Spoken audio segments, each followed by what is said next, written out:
기도하겠습니다.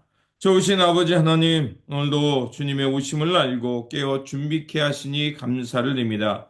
주님의 오심이 날로 가까워지고 있음을 알게 하여 주시고 이때를 잘 분별하면서 주님의 오실 길을 준비하는 삶이 되게 하여 주옵소서. 무엇보다도 우리 안에 있는 어둠과 거짓을 몰아내게 하여 주시고 무엇보다도 주님이 우리 가운데 오셔서 우리를 다스려 주실 수 있도록 우리 안에 있는 그 죄성과 그 옛사람의 습성들을 몰아내고 주님께서 우리 안에 좌정하실 수 있도록 저희들이 깨어 기도하는 성도들이 되게 하여 주옵소서. 또한 아버지 하나님, 우리의 삶이 이 땅에 고난받는 이들과 함께하는 그 선한 이웃되는 삶의 자리가 되게 하여 주옵소서. 그래서 주님께서 기뻐하는 일에 우리가 함께 기뻐하게 하시고 주님께서 긍휼과 자비를 베푸는 그곳에 우리의 몸과 마음이 달려갈 수 있도록 다시 한번 우리를 지키시고 보호하여 주시옵소서.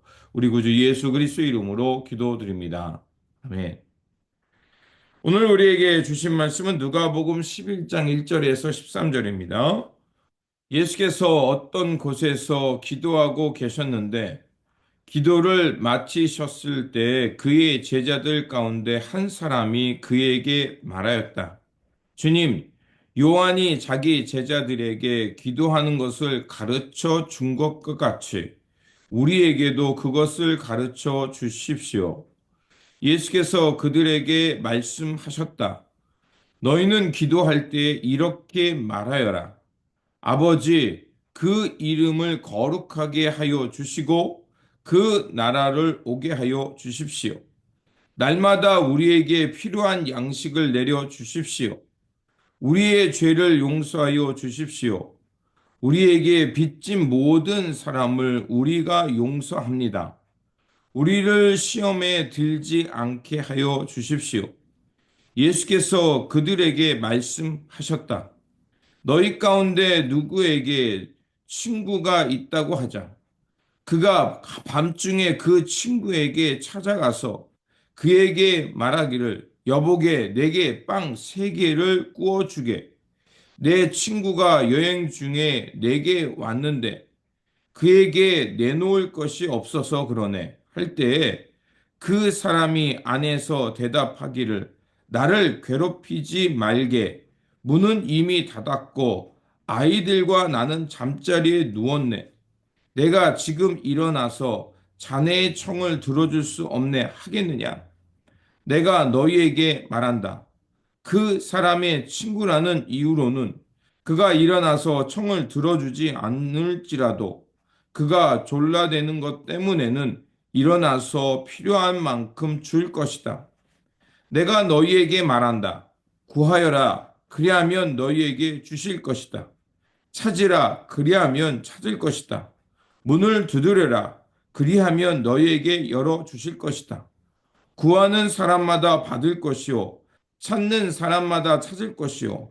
문을 두드리는 사람에게 열어주실 것이다.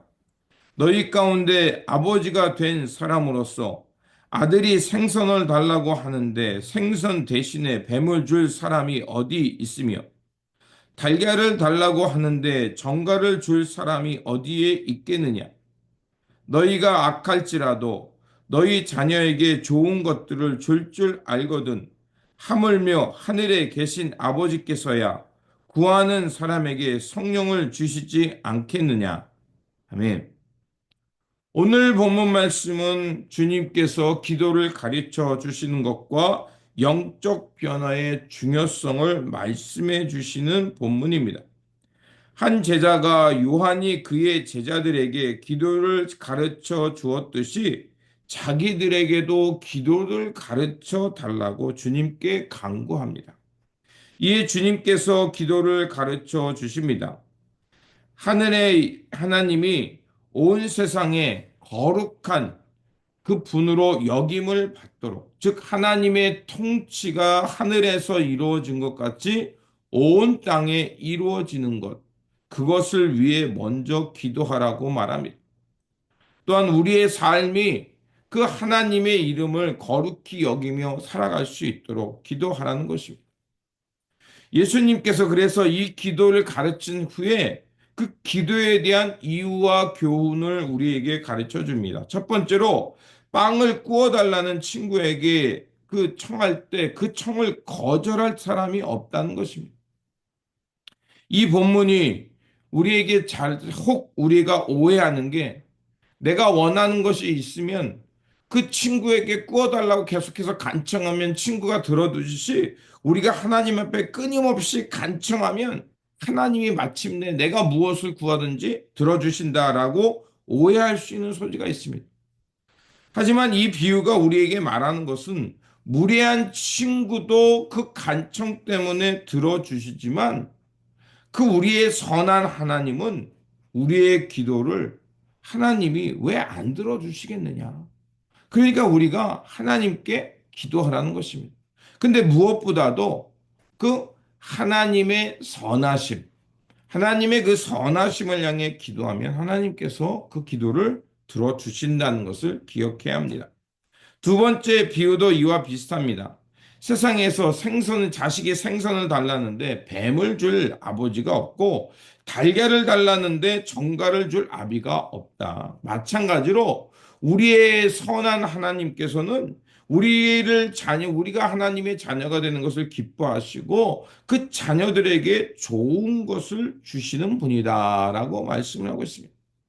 그러면서 이 비유가 우리에게 말하는 것은 성령을 달라고 하나님께 기도하라는 것입니다. 그래서 이 비유 사이에 무엇이 있냐면 주님께서 그 구하라.